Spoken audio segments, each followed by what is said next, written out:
وَإِن يَسْتَعْفِفْنَا خَيْرٌ لَهُنَّ وَاللَّهُ سَمِيعٌ عَلِيمٌ۔ صدق اللہ العظیم۔ ترجمہ: اللہ نے وعدہ دیا ان کو جو تم میں سے ایمان لائے اور اچھے کام کیے کہ ضرور انہیں زمین میں خلافت دے گا جیسی ان سے پہلوں کو دی، اور ضرور ان کے لیے جما دے گا ان کا وہ دین جو ان کے لیے پسند فرمایا، اور ضرور ان کے اگلے خوف کو امن سے بدل دے گا۔ میری عبادت کرے، میرا شریک کسی کو نہ ٹھہرائیں، اور جو اس کے بعد ناشکری کرے تو وہی لوگ بے حکم ہیں۔ اور نماز برپا رکھو اور زکوٰۃ دو اور رسول کی فرما مرداری کرو، اس امید پر کہ تم پر رحم ہو۔ ہرگز کافروں تو خیال نہ کرنا کہ وہ کہیں ہمارے قابو سے نکل جائیں زمین میں اور ان کا ٹھکانہ آ گئے، اور ضرور کیا ہی برا انجام۔ اے ایمان والو، چاہیے کہ تم سے اذن لیں تمہارے ہاتھ کے مال، غلام، اور وہ جو تم میں ابھی جوانی کو نہ پہنچے۔ 3 وقت نماز صبح سے پہلے، اور جب تم اپنے کپڑے اتار رکھتے ہو دوپہر کو، اور نماز عشاء کے بعد۔ یہ تین وقت تمہاری شرم کے ہیں۔ ان 3 کے بعد کچھ گناہ نہیں تم پر نہ ان پر۔ آمد و رفت رکھتے ہیں تمہارے یہاں ایک دوسرے کے پاس۔ اللہ یوں ہی بیان کرتا ہے تمہارے لیے آیتیں، اور اللہ علم و حکمت والا ہے۔ اور جب تم میں لڑکے جوانی کو پہنچ جائیں تو وہ بھی اذن مانگیں جیسے ان کے اگلوں نے اذن مانگا۔ اللہ یوں ہی بیان فرماتا ہے تم سے اپنی آیتیں، اور اللہ علم و حکمت والا ہے۔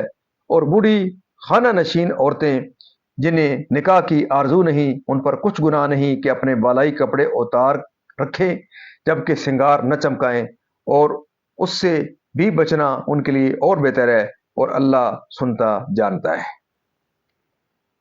معزز ناظرین، یہاں تک اس کا ترجمہ اختتام پذیر ہوا۔ اب اس کی تفسیر تسلسل سے تفسیر۔ چنانچہ رسول اکرم صلی اللہ علیہ وسلم نے بہت واضح طور پر پہنچا دیا۔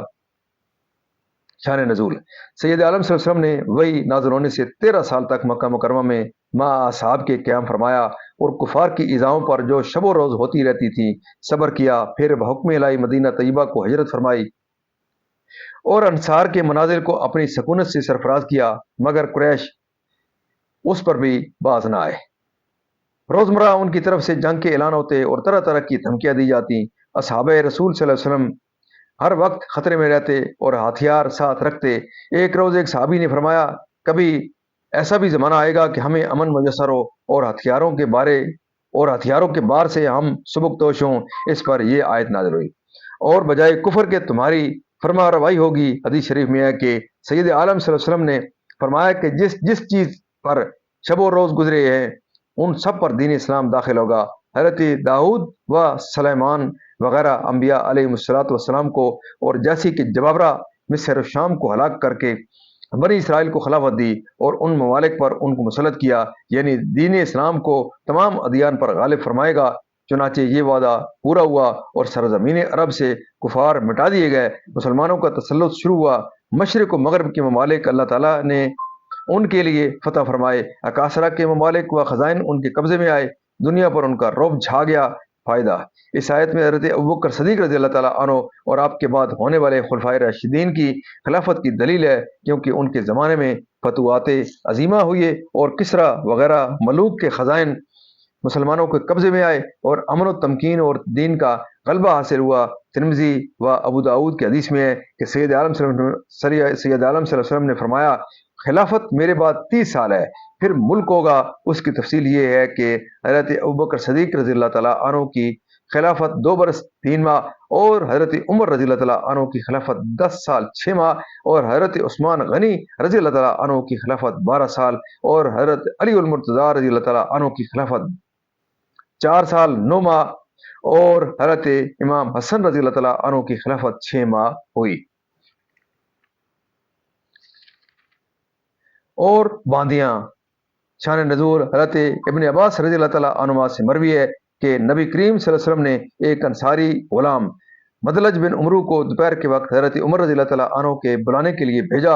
وہ غلام ویسے ہی حضرت عمر رضی اللہ تعالیٰ عنہ کے مکان میں چلا گیا، جبکہ حضرت عمر رضی اللہ تعالیٰ عنہ بے تکلف اپنے دولت سرائے میں تشریف رکھتے تھے۔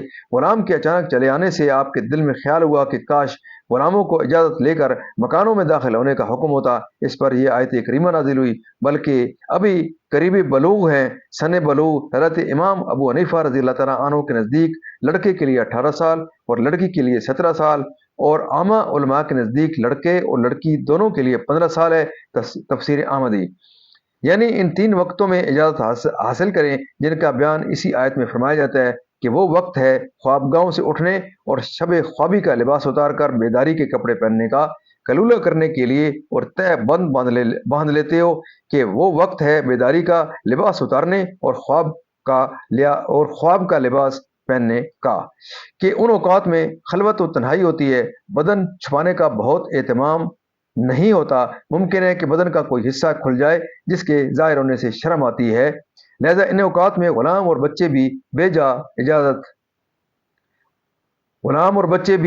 اجازت داخل نہ ہوں، اور ان کے علاوہ جوان لوگ تمام اوقات میں اجازت حاصل کریں، کسی وقت بھی بے اجازت داخل نہ ہوں۔ مسئلہ یعنی ان 3 وقتوں کے سوا باقی اوقات میں غلام اور بچے بے اجازت داخل ہو سکتے ہیں، کیونکہ وہ کام و خدمت کے لیے تو ان پر ہر وقت استئذان کا لازم ہونا سبب حرج ہوگا، اور شرع میں حرج مدفوع ہے، یعنی آزاد تمام اوقات میں ان سے بڑے مردوں جن کا سن زیادہ ہو چکا اور اولاد ہونے کی عمر نہ رہی، اور پیرانہ سالی کے باعث، اور بال سینہ پنڈلی وغیرہ نہ کھولیں، بلائی کپڑوں کو پہنے رہنا۔ ناظرین، اللہ تعالیٰ کے فضل و کرم سے آج تک یہاں تلاوت ترجمہ تفسیر و شان نزول اس کا اختتام پذیر ہوا۔ ہم اللہ تعالیٰ کے دربار کے اندر اس کلام مقدس کے صدقے حضور پاک صلی اللہ علیہ وسلم کی ذات برکات کے صدقے اللہ تعالیٰ کے دربار کے اندر دعا کرتے ہیں کہ اللہ تعالیٰ ہمیں قرآن پاک پڑھنے، قرآن پاک کو سمجھ کر اس کے احکامات کے مطابق حضور پاک صلی اللہ علیہ وسلم کے پاک کے مطابق اور صحابہ کرام کے نقشے قدم پر اللہ تعالیٰ ہمیں چلنے کی توفیق عطا فرمائے۔ اللہ تعالیٰ تمام پریشانیوں دور فرمائے، تمام بیماریوں کی شفائے کاملہ علاج فرمائے، اور تمام مرحومین کو اللہ تعالیٰ جنت الفردوس میں اعلیٰ بالا مقام عطا فرمائے۔ اور آپ تمام معزز ناظرین سے یہ درخواست رہتی ہے کہ آپ ختم نبوت کے صدقے، آپ سے یہ صدا ہے کہ اس آخری امت کے ہونے کے باعث خوش نصیبی ہے ہماری کہ ہمارے پاس یہ اللہ تعالیٰ کی پاک مقدس کتاب آئی ہے، تو ہم اس کو کیوں نہ خود بھی پورا دیکھیں، اپنے بچوں کو تلقین کریں، اپنے عزیز و اقارب کو اس کی ضرور ترغیب دیں، تلقین کریں، تبلیغ کریں، اور جہاں تک آپ اس پروگرام کو آگے شیئر کر سکتے ہیں، صدقہ جاریہ سمجھتے ہوئے اس کو آگے آپ شیئر کریں۔ اللہ تعالیٰ آپ کی زندگی میں خیر و برکت عطا فرمائے، اور اللہ تعالیٰ آپ کو اور مجھے دن قیامت اللہ تعالیٰ کے دربار کے اندر حضور پاک صلی اللہ علیہ وسلم کی شفاعت نصیب فرمائے۔ آمین ثم آمین۔